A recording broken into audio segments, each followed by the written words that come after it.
Hi mga kamas!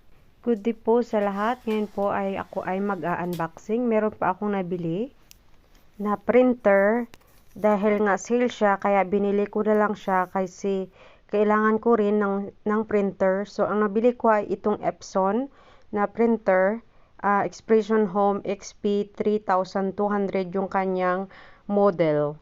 So ngayon guys ay mag-unboxing tayo. Ipapakita ako sa inyo kung paano siya i-on at paano yung kanyang program siya gagamitin. So just keep watching guys. Thank you so much. Ayan, binubuksan ko dahan-dahan yung ating karton kasi alam na natin ayaw nating magasgasan yung ating product, yung ating gamit. So sayang naman 'di ba? Ayan. Ngayon, ang una ko dyan na tinignan ay yung ano yung nasa taas. So, ang nakikita ko ninyo dyan, yan ang instruction niya. ay So, ang daming mababasahin dyan, iba't ibang language, mayroong English at ibang lingwahe guys, pero wala siyang Tagalog. So, ayan ang ating Epson na product, na printer. Sobrang ganda niya guys. So, never pa ako nakahawak ng ganyang printer at saka ang mahal niya din. Packing tape nila dyan, hindi mo matanggal. So, ngayon, ayan, medyo nagmamadali na ako dyan kasi nga papasok na ako sa work. Sa panghapon kasi ako. So, ilang minutes na lang or ilang oras na lang papasok na ako. Yan na yung pinaka-unit natin guys. So, tinatanggal ko na yung kanyang mga packing tape dyan at saka yung mga sapin niya para makita natin sa loob. So, grabe yung secured talaga yung kanilang paglagay ng packing tape. So, nakikita nyo, nahihirapan ako dyan sa pagtanggal. So, ayan. Natagalan talaga ako dyan. Siguro, I think, nag-isip ako kung paano ko siya tatanggalin dyan Kaya, nahihirapan ako. So, anong maganda dyan na guys? Sobrang ganda kasi bakit maliit lang siya na printer. Pero marami ka nang magawa. Pwede ka dyan mag-copy or mag-scan.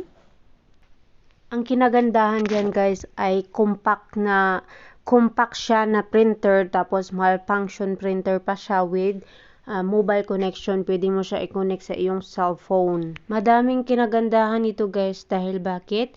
Pwede ka mag-print, pwede ka mag-copy, pwede ka mag-scan, pwede din mo rin siya i-connect sa Wi-Fi through Wi-Fi connection and cellphone mo. Para galing sa cellphone mo, i-connect mo sa iyong printer. So, kusa na siya print out. Tapos, yung isa pa dito ay auto two-sided print siya. So, ibig sabihin ng auto two-sided print, pwede siya yung kabilaan sa front at saka sa back. So, yun ang kinagandahan at saka very rare paper input siya guys. So, maganda yung kanyang function. So, ito ay pwede mo rin siyang magamit sa mobile printing. Kung gusto mo, connect mo lang siya through your cellphone guys. At ito yung kanyang LCD nito ay nasa 3.7 cm ba yun? Ayun. So, may nakalagay din sa kanyang instruction na itong Epson na printer ay ready to print na siya. Tapos, subscribe, pwede ka mag-subscribe. Tapos, yun nga lang, magbabayad ka monthly.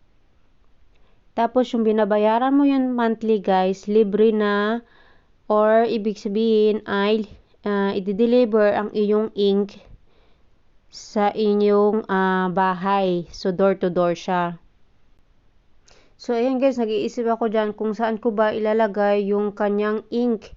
Kasi hindi ko magalaw yung kanyang ink dyan nahirapan ako. So, ayan iniisip ko dyan, paano ko ba siya ilalagay? Kaya, nagtingin muna ako sa YouTube niyan bago ko siya ilalagay. Kasi nahirapan talaga ako guys. Yun pala, ang gagawin pala dyan ay i-on mo muna yung printer. Tapos para maggalaw yung kanyang lagayan ng ink. Tapos instead na punta andun sa gilid, pupunta yun sa gitna. Ganun pala yun. So, nahirapan ako kasi ang hirap pala pag wala kang alam kaya kailangan kumuha talaga ng information Ayan, nakuha ka sa YouTube, manood ka sa YouTube or Google mo. Siyempre, alam yan lahat ni Google. So, ayan o, nagtatry-try ako dyan na ilagay ko sa loob. Nahirapan talaga ako kasi hindi ko talaga siya mailagay kasi nasa gilid siya eh. So, sobrang nahirapan ako. Ngayon, ayan, gin-on ko na siya dyan. Nang na-on ko na siya, gumalaw kunti yung yung kayang lagayan ng ink ng cartridge na yon. So, pwede ko na siya mailagay.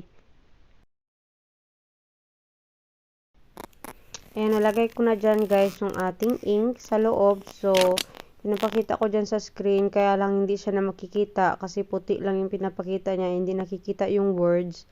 Papakita ko sa inyo sana kung ano yung kanyang sinasabi dyan or yung kanyang gustong ipahiwatig na words. Kaya lang hindi mo nakikita sa sa screen dahil yung cellphone ko nagaano siya against the light. So, ayan. Pero andyan na yung loob ng ink natin. Tinatry ko siya kung paano. Habang naglalagay ako dyan ng ating cartridge or yung ating ink na nilalagay ko, ang pinakamaganda talaga dito kasi I get the best out of my printer talaga guys. Bakit? Dahil use genuine Epson ink siya, papers and printers to get consistent and high quality prints talaga siya. They're developed to work in a harmony and give you reliable results every time talaga nagagamitin mo siya.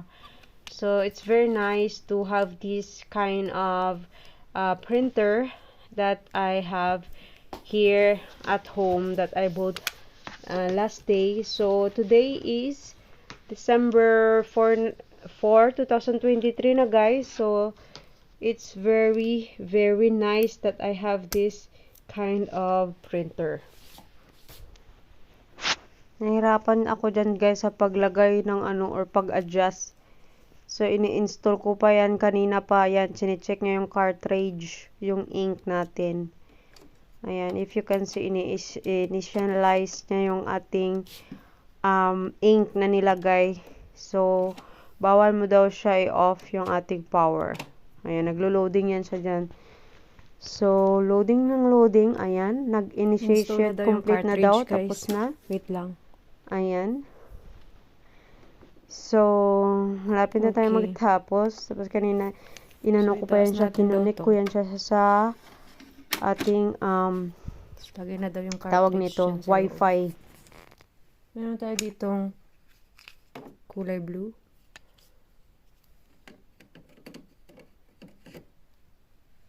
Ganyan. Ayan, dumikit na siya. Sunod natin yung pink. Ito yung pink. Pink. Sunod natin yung yellow. Yung yellow naman. Ganyan daw. Ayan. Tapos, yung pinakalas ay yung itim.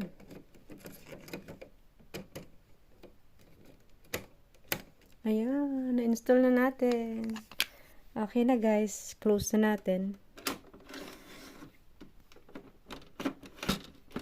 Ayan. Ayan, nagre-ready na siya, loading. Ayan. Ayan, tumatakbo.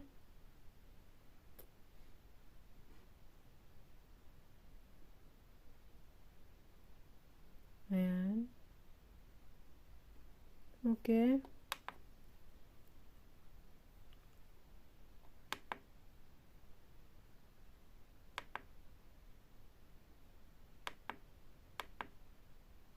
Option.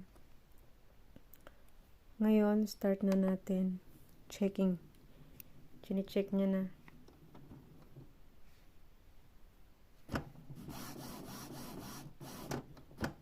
Checking the ink daw.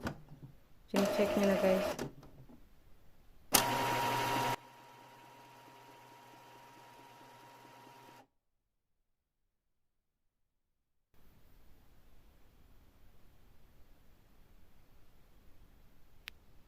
Ayan, installed complete na daw, guys. Ngayon, gamitin na natin Copy na tayo. Okay, done. Align the print head to get the best print quality.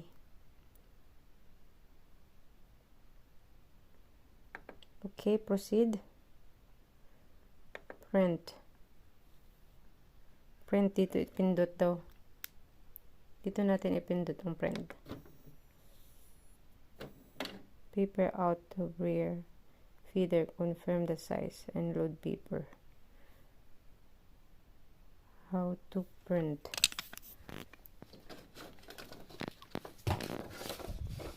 Hindi ko alam. Ano ba ito saksak? Saan siya isaksak?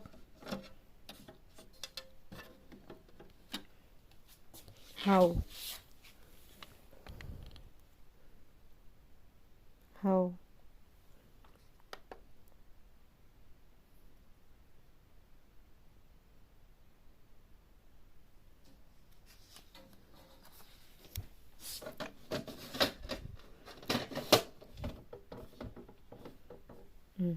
Sabi siya, oh. Non? So, run.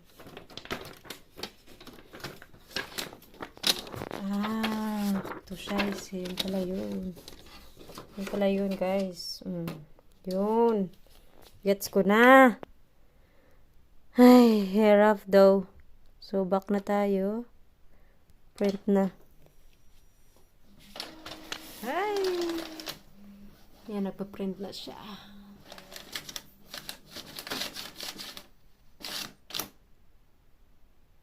Oh, nangyari.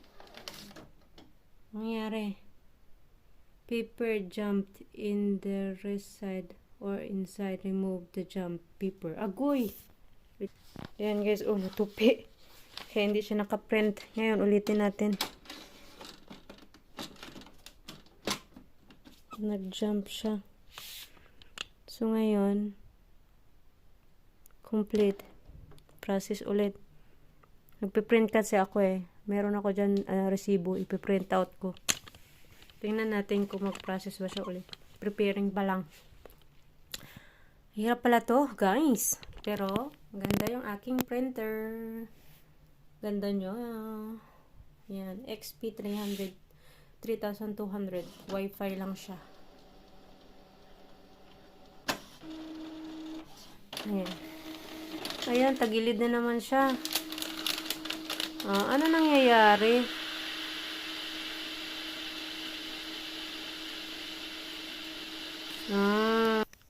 Kaya pala nag-hack siya guys kasi itong blue na dito sa yung itong gilid na to na blue, i-adjust pala yan. Hindi ko siya na-adjust. Hindi ko siya na-gets yung ibig niyang sabihin. Kaya yun pala. Ngayon, i-connect natin sa cellphone. Try natin. Pero mag-copy muna tayo. Copy, help, confirm, maintain, paper source. Back, copy. Okay. Invalid. Color, copies. Invalid. Ayan. Kakopy na siya. Sana okay na. Please. Ayan. Liwanag na. Ayan. Na-print out ko na siya dyan. Diba? Okay na. Thank you guys for watching. Bye!